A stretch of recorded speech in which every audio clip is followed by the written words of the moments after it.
Okay. Uh, the last lecture we talked about Einstein's field equations. Given the source, you can find the metric every space, find every space time. So therefore, find the geometry of the space time. We first talked about first result we talked about briefly is that gravitational waves. Uh, Today we're talking more detailed solution to the Einstein field equation. The so-called Schwarzschild space-time. The space-time exterior to a spherical symmetric source, and its motion of a test particle will be the geodesic in such a space-time. Uh, the the spherical solution to Einstein field equation is called the Schwarzschild solution. Uh, it's as you know, in the nonlinear equation are extremely difficult to solve. It is really astonishing that Carl Schwarzschild, the director of Potsdam Observatory, discovered this exact solution only a couple of months after Einstein's final formulation of GR at the end of November 1915. At this time, Schwarzschild was already in front. Tragically, by the summer of 1916, he died there of some illness, and really one of the countless victims of First World War. So we're talking about the exterior to spherical symmetric source, which the source have total mass m. And let me remind you, for the corresponding Newtonian solution, the gravitational potential is simply equal to minus Newton constant the mass over r radius. So we naturally work with the spherical coordinate system r theta phi, and with an orthonormal basis of r theta phi, and r, of course, in the radial direction, theta is in the polar angle this direction, and the phi is in the azimuthal direction. Okay, and so infinitesimal dr vector is made of dr times in the r direction, and r phi in the theta direction, and r d theta, or r sine theta, because it's the radius of this r sine theta. So therefore, this the line segment here, is r sine theta d phi. This is d phi, and this r sine theta. In particular, for a flat three-dimensional space, the invariant interval will be dr square, basically just this quantity, dr r squared d theta square, r squared sine theta phi d phi square. If we choose to write, so therefore a flat three-dimensional space-time with the element time 0, r, polar angle, azimuthal angle, it will be, here will be the g00 term will be -1, and gr will be 1 because the coefficient figure is 1, and here's the theta term is so the theta square is r square, and this will be, okay, the azimuthal angle square term. Or in other words, we can write it's just a diagonal element with diagonal element -1 r square r square. So now we're going to try to figure out what is the general spherical symmetric metric for a curved space-time. Okay. First of all, we can simplify the metric just by the constraint that it has been spherical symmetric in space. So naturally, again, we pick the spherical coordinates, and again, remember, I just repeat what I wrote down in the last. For the flat space, it will have the 0, 0 component, RR component, theta component, phi components.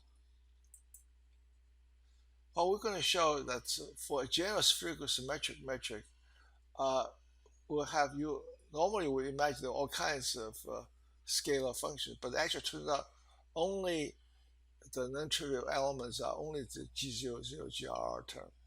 Okay, it's the same flat space, and it'd be off diagonal element 0 because it's just a normal basis. So in other words, if we write the position vector of the 0 component CT and the 1, 2, 3 component is R vector, the infinitesimal invariant, which is the S squared, the metric G mu nu times Tx mu Tx nu. Now this Ts square must be quadratic in the two infinitesimal quantity, dr, dt. Okay? And of course, spherical symmetric, so without single any particular angular directions.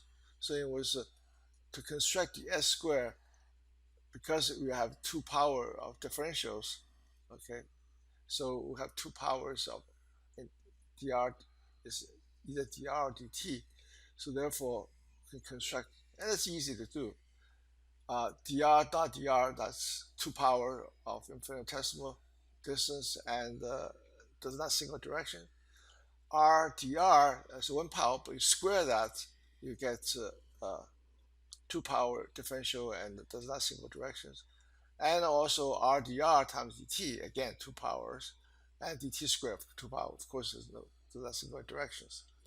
So this A, B, C, D are scalar functions of t and r squared. Okay, and so for again for orthogonal basis, r vector is simple r times in the r direction, dr equal to we just written down last slides, and then if that's the case, r squared is just r dot r is r squared, r dot r is r dr, and dr if it was differential this, and remember r theta phi are orthogonal, you can immediately find this. There's no cross terms, so therefore these are unit vectors.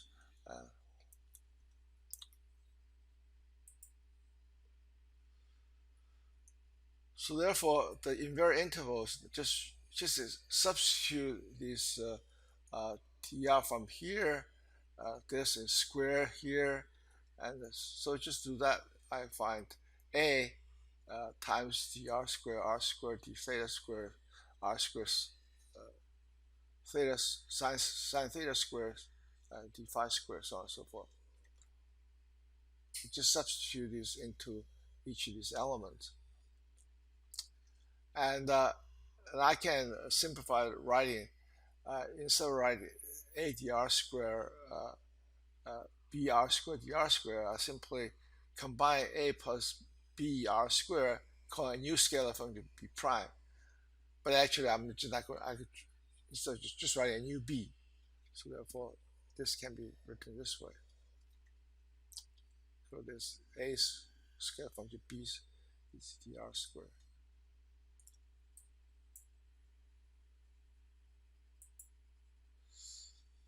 Now, from chapter 5, we learned that Gaussian coordinates, which are labeled points in space, can be arbitrarily chosen. So therefore, the coordinates in Riemann geometry have no intrinsic significance, really just labels, until the connection to the physical length is specified in metric. Okay, so you can call any whatever you want spherical coordinates, but it really doesn't mean anything until you say how it's related to this measurement, and of course that has to go through the metric. So therefore, if you change Gaussian coordinate, as long as you appropriately change in the metric, the distance measurement is unchanged. And so you can, for example, one way you can do is by changing the coordinates, and of course they change the metric. And our purpose is to simplify the metrics, so we can free to choose new coordinates, thereby alter the metric to make it as simple as possible. Okay, so this is what we got from last slides. Now we can pick a new time coordinates In fact, to make the cross term between r and dr dt term vanish, so make the c scale function vanish. And we can pick a new radial coordinate, so that's a equal to 1. Okay. So the details they worked on the book in box 6.2. It's pretty straightforward, and you can do that. So therefore, so a equal to 1, and c vanishes. So you only have b and d. I call b, which is r term, grr term, and t squared is related to g00 times c squared. So therefore, for the 0 r theta phi 4x4 matrix, so only g00 grr is non-trivial. So this is the only non-trivial elements.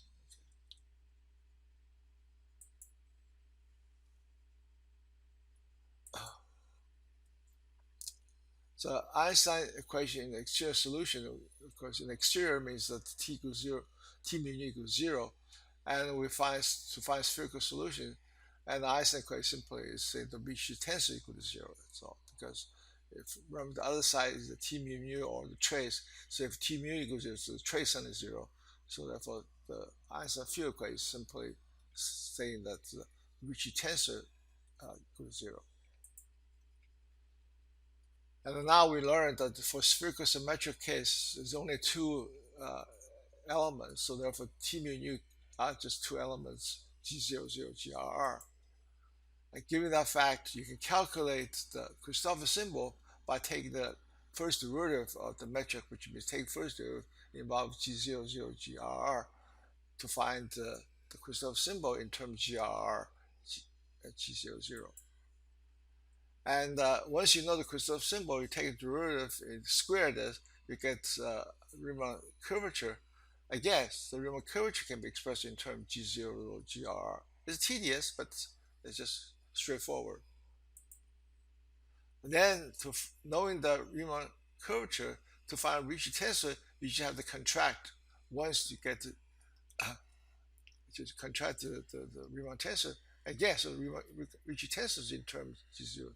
So therefore, this expression, this Einstein equation, simply some equation of G00 GRR.